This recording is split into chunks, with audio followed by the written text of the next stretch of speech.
What is going on, guys and girls? How doing today? It's Angie Roleplay here once again, and the time has come to show you guys my league starter, which is the Siege Ballista Hierophant build, and that's pretty much finished at this point. There's very few things that I can upgrade. It's outside of buying prismatic catalyst and juicing up my rings. I have nothing else to do at this point, so yeah, it's pretty much done. I killed most Conan in the game outside of Cyrus and Uber Elder. I still missed 2 fragments for the Uber Elder, but once the time goes, I definitely will buy the 2 missing fragments, or I can get them as a drops and just finish this up. As well as Cyrus, I had 4 attempts, but the fight is terrific. You saw all my attempts, guys. 2 were completely bugged, and the last attempt, the 4th one, was pretty much decent. I went quite far, but there is so much bullshit going on, and just you need to aggro the boss and just wait for him to come down to you while you are running around underneath of him, eating all these meteors and shit, maneuvering beside the fucking storm clouds and diarrhea. So I think it's not worth it even trying Cyrus at this point until they patch the fucking shit out. And next week patch is coming out. By the time you see this video, probably I will already have the Cyrus recording as well. It's just a matter of time, honestly. The DPS is not a problem. The toughness is not an issue at all. So just you watch. Oh, about the build itself, guys.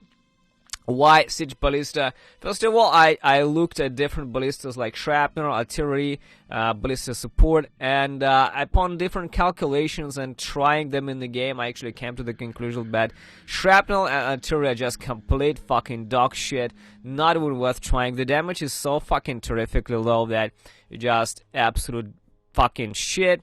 So Siege Ballista does decent base damage. It scales well, scales with dexterity, scales with the damage, with physical damage, with elemental. You can scale it further. So it has scaling, it has the damage, it has fantastic range, it has decent amount. They are decently tanky as well. So practically one of the only things that I can play is that, if you want to play a ballista build. Another option is the elemental hit supported a ballista, which practically is like the only thing that you can play outside of Siege Ballista, and this elemental hit just does damage as it did before and still does. Like I said, practically the only option out there. Aside from that, most bow skills can be played as a self-cast, have self-attack, and I think they actually are better in this way. So yeah, that's about it. Let's get going. Before we go further into the video, I would like to stop for a second and thank my Patreon supporters and Twitch subscribers. You guys are making a huge impact on my life and allow me to get going and continue creating content for all of you. Thank you so much. If you want to make it into the list and immortalize yourself on the internet, join Patreon to get sneak peeks and behind the scenes footage of my work. I'm always looking for feedback on my content, guys, in order to improve, so making sure you always leave comment, like or dislike. Your reaction is very important. And remember, you, yes you, are making a difference.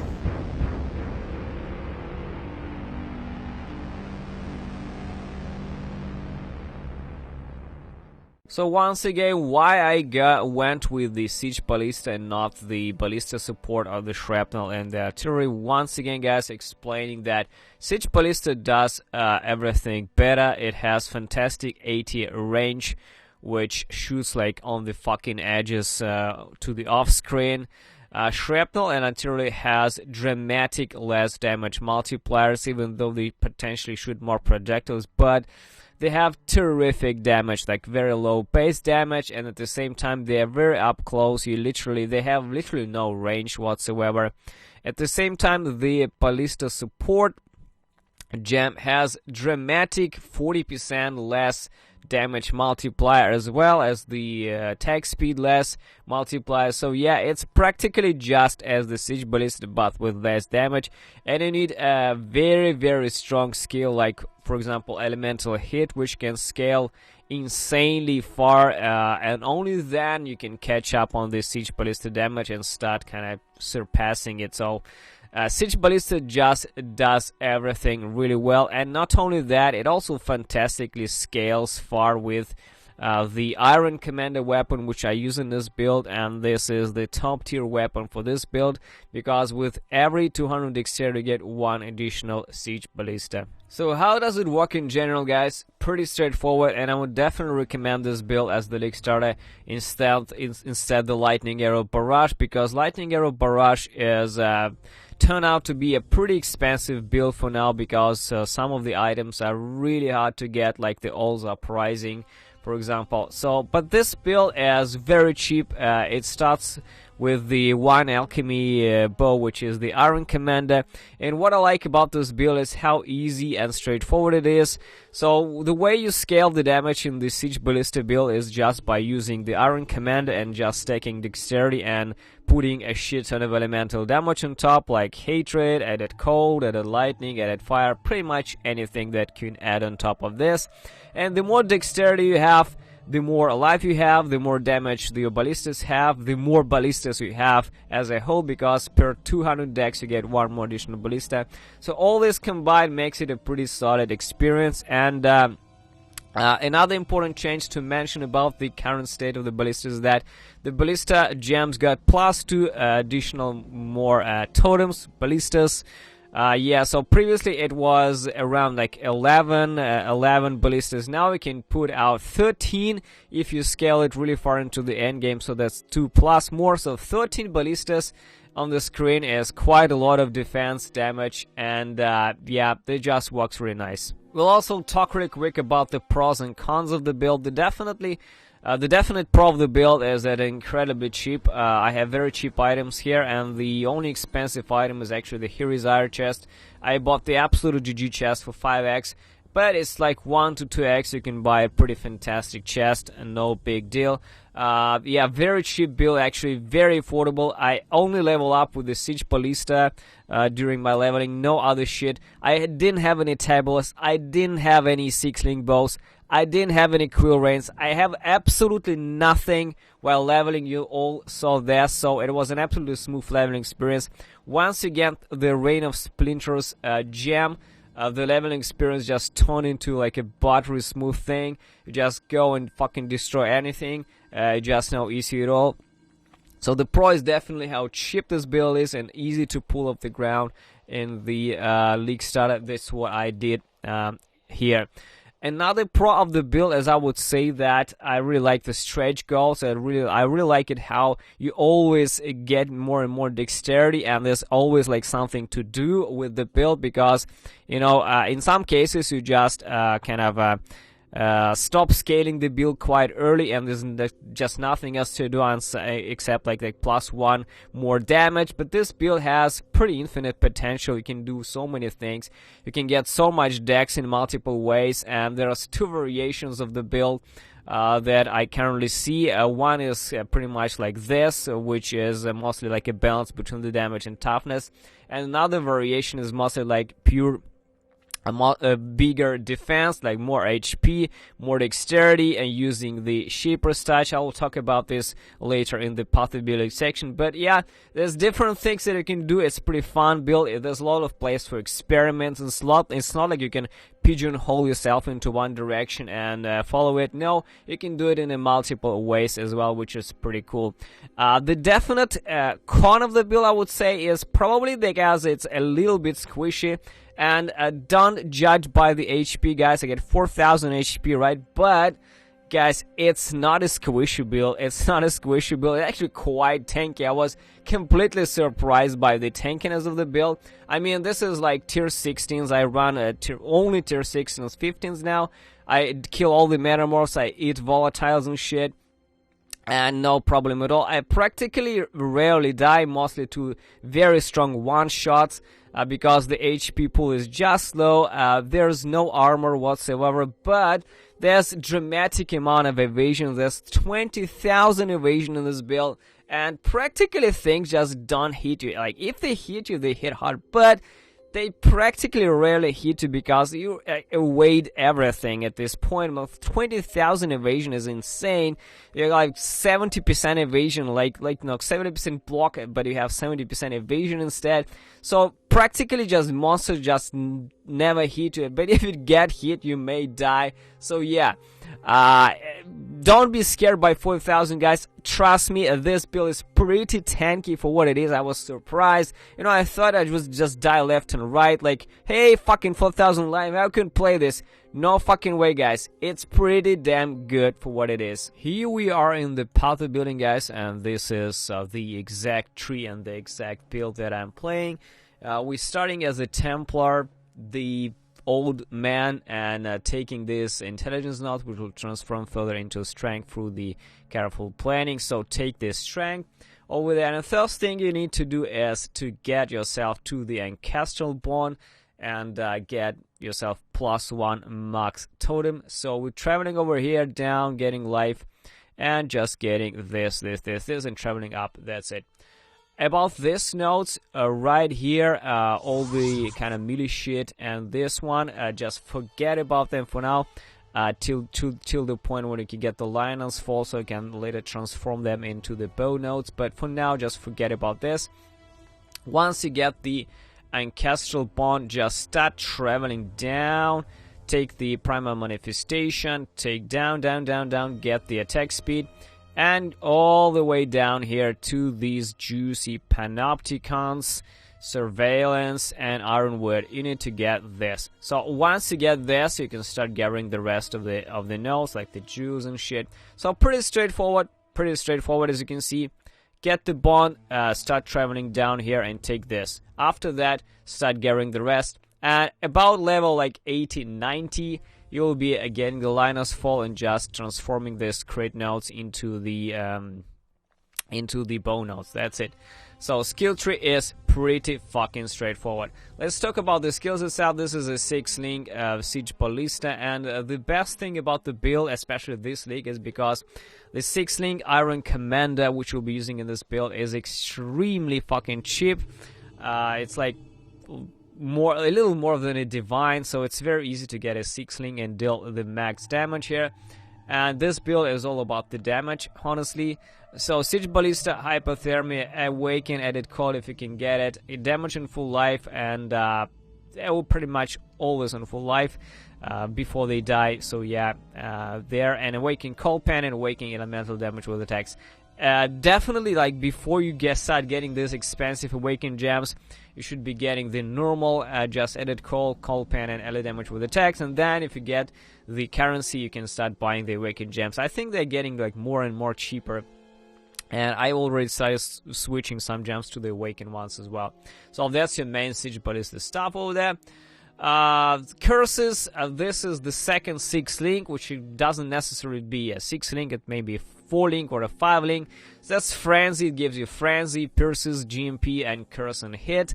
Awakening Curse and Hit here is your absolute endgame stretch goal, and level 5 Awakening Curse Hit support allows you to deal an additional curse, and this is an extremely expensive jewel. It's like over 10 exiles, so probably this will be your super endgame actually thing to go for.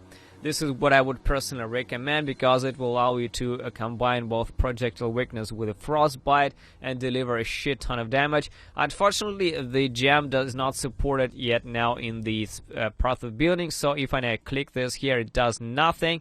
It should be way more damage with that. So yeah, unfortunately not. So the 5-link should be Frenzy, Pierce, GMP, and Proj Weakness. With Curse and Hit, just a normal Curse and Hit. You can also use Enhance, Blind, or when you get the Awaken one, you can switch this to the Frostbite. That's it.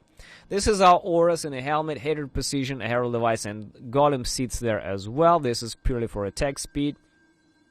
This is custom damage taken because we're constantly generating endurance charges, because we are the Hierophant, so endurance charges are always there. Custom damage taken, a model called Dash, and this is where I also have my Portal or the Flame Dash, but Portal should be taken out of there because it will proc it with the custom damage taken, so I'll put it somewhere else or just unlink. And this is the utility, Frost Bomb, increased duration, Blood Rage, and Phase Run. Phase Run is like an extra mobility, defense. Blood Rage is just attack speed for your totems, and it's practically a thing that I invented for this build because no one uses Blood Rage for the Ballista totems so far. And Frostbound with increased duration for the massive cold damage debuff, because we're mostly staking cold damage here. That's about it for the skills.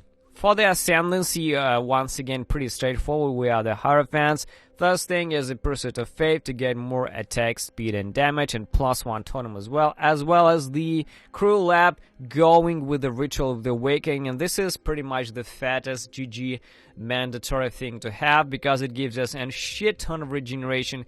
You and your totem regenerate 1% of life per second for each summoned totem, and we will be summoning in the end 13 totems, guys. 13 regeneration per second, just absolutely ridiculous.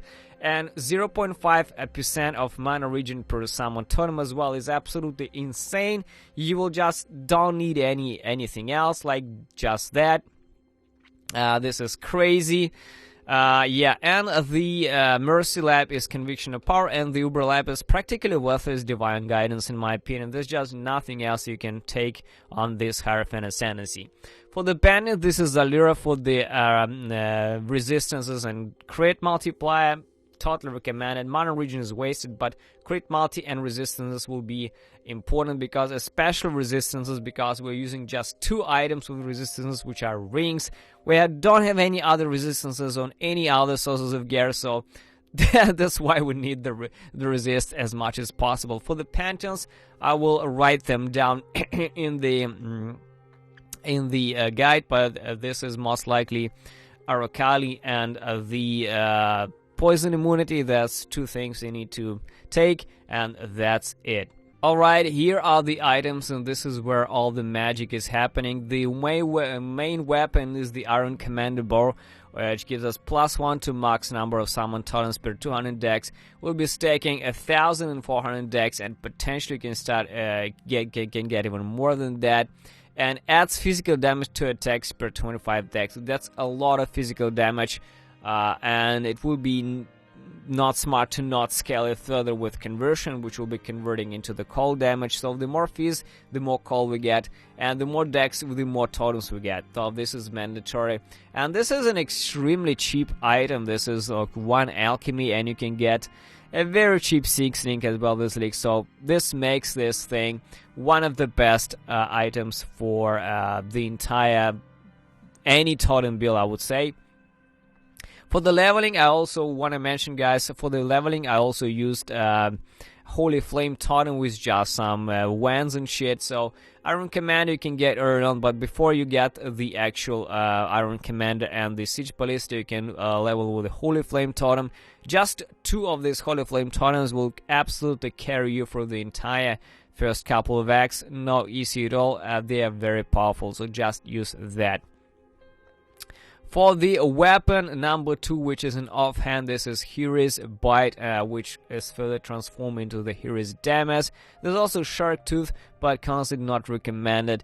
Just get the Bite and then transform into the Damage. And the important thing here is the all attributes, attack speed, as well as the Corruption, which is point blank. Mandatory to have, because we'll be placing the totems really near the bosses to melt them with 30% more damage. The helmet is Fractal Thoughts, and this gives us 1% increased elemental damage per 10 decks, as well as max life per intelligence, as well as 15% increased dexterity. I edited this one because our strength needs to be more than the intelligence to get the increased dex. Yes, this is very important. As you can see, my strength here is higher than the intelligence, but I am only possible to use to make it by using the brawn or just getting an extra strength in the tree, because eventually you will transform all strength and all intelligence into dexterity, so we have equal strength and intelligence. But in order to make strength a little bit more over intelligence, you need either to use brawn or just take an extra strength on the tree. I decided to make it easier and just using brawn instead. And this is pretty important. The helmet enchant is Siege Ballista, deals 40% increased damage. For the body armor, there are actually a couple of options. Hero's R is top tier for the damage because it adds a shit ton of cold damage to attacks, give you a little bit of a dodge and flat dex as well. But the other options is a brisk rob as well with the faded version, which is called wild rob, increased damage per 15 dex. This is also very popular because it gives you attack speed, it gives you cold res, movement speed, a lot of dexterity, but it's just slightly below Hero's R. But this is probably kind of a cheaper option, I would say. The gloves are this, and this is the new thing that I invented for the build. I have never seen anyone using that, because people, I guess, just don't realize that you can use that. This is the Hunter's mod, increased dexterity gloves, and you will need this in a perfect situation on the gripper glove base with increased projectile attack damage. So what you're looking on these gloves is dexterity and increased intelligence, and then you can multi-mod the fist damage to cold conversion, life, and whatever you want, but these two are mandatory. So this practically the ideal gloves, and this is the only thing that I personally crafted for this build outside of just buying shit. So this is your item that you need to look forward. The boots are Hierophant's Flight. The best thing that you can get for this build is gives you life per dexterity, and this is practically one of the only sources of life that you can get. And there's also a variation of this build which gives more life because people are traveling on the right side of the tree over here. They just gather a shit ton of decks, like more jewels and shit, but I opted for more like a DPS per totem build because I wanted to get like to squeeze the most damage at the same time staying alive. So I decided I'm going to do like a balanced build, and that's it. The two best enchants that you can get on the boots is definitely like crit strike chance. If you haven't crit recently, will not be critting anything, so that's fine. And also the added lightning damage, as well as the penetration, I think is also pretty nice. The amulet is Ascendancy. This is the only thing that you need to get for this build, especially with the catalyst, which can increase the potency of the attributes. And this is the edited Ascendancy with a 20% quality on this. Unfortunately, quality is not yet supported there in the path of building. But yeah, this is it. This is a shit ton of attributes, which is mandatory for our deck stacking build. And practically no other amulets in the game can be close to that. I tried different variations like dexterity, increased damage per dexterity, whatever the fuck there is, and this is kind of the easiest way to go for, and you practically don't need anything else. The rings is where your resistance and dex comes from. Each ring might have dex, life, and a shit ton of resistance, like 100 plus resistance is what you need, nothing else. Also, prismatic catalyst should be used on this ring, guys, to boost your resistance even higher, because this is only two things that you can get resistance from. This is mandatory. The belt is Cyclopin Coil, once again with the attributes catalyst, which can increase your attributes by 18% from 15, so 3% more attributes. This is mandatory. And the best thing about this shit is that you can be frozen because your dexterity is higher than intelligence always. So you don't need fucking freezing flask, you don't need frozen boots or whatever the fuck there is, you never can be frozen. So you can pop this chest right away, guys. This is just fantastic quality of life. I will not switch it for anything else. For the flasks, really quick, guys. At a life flask, Cinderswall Urn, because it will be igniting as well. Quicksilver with evasion, this personally what I use. A Flagellant Diamond Flask, just the curses and the crit chance. And the Wise Oak, because we'll be stacking more cold res than anything else, so we can be penetrating cold resistance with that and getting less reduced damage taken for each other res as well. For the jewels, this is probably the most important part, because jewels are extremely important for this build, because we'll be stacking dexterity, we'll be transforming all kind of things into dexterity, as well as getting some quality of life. So the first and the most important thing you should be getting for the build as a whole is getting the a rain of splinters, and this is a pretty expensive jewel, I would say. So whatever you have, all currency, save for this jewel, buy it, even the shitty one, just fucking buy it, and then as you go, try to get this with as minimal reduced total damage as possible, with some useful thing like the corrupted blood, which I have over here. This is your number one thing to get. Another thing they should be getting is the fluid motion, which transforms dexterity into strength, as well as the careful planning, which transforms intelligence into strength, as well as the things like the transcendent flash, which can be putting over here, because there's a lot of unallocated strength, and we can transform that in a crit multiplier, as well as get additional fist damage reduction, once again making us a little tankier. Linus Fall is your one of the, I would say, biggest impactful damage boost, because it gives you a shit ton of damage from these staff nodes, as well as shit ton of crit multiplier from this melee crit multiplier, transforming everything into the bow multiplier. This is extremely fucking important, guys. And the couple of last thing is, like I said, is Brawn, which balances your strength, dex, and intelligence by lowering a little more dex and giving you a little more strength for the fractal thoughts. And the absolute last one we should be looking forward is the Maraket, a timeless jewel, and there's a couple of spots where you can use it. One is here, which I use it over here. It would give me 5% dex on this sentinel, as well as a shit ton of dex on the surrounding nodes, as well as here, which is kind of a lot more dexterity in this nodes. But unfortunately, there's a lot of trash nodes like spell damage and shit, which together like this like this is all. I can get a lot more dexterity if I put it over here and here, but a lot of trash nodes, which forces me into dropping a lot of like totem damage, a lot of life, which I don't even have at all. So not recommended to put over here unless you know what you're doing, guys. But with just one of these jewels, you can get 1.4 thousand dexterity. That's about it for now. Well, that's it for the build, guys. I really hope you enjoyed the video. I had a lot of fun creating this build and creating this video, guys. So make sure you check it out. If you have any questions, like additional questions about the build or whatever, just make sure you get to the forums, because they might be a little more like frequently asked questions section, which answers most of the questions, as well as the more like minor things about the build itself, how to get this or that, as well as you can ask your questions here as well about the build or the game as a whole.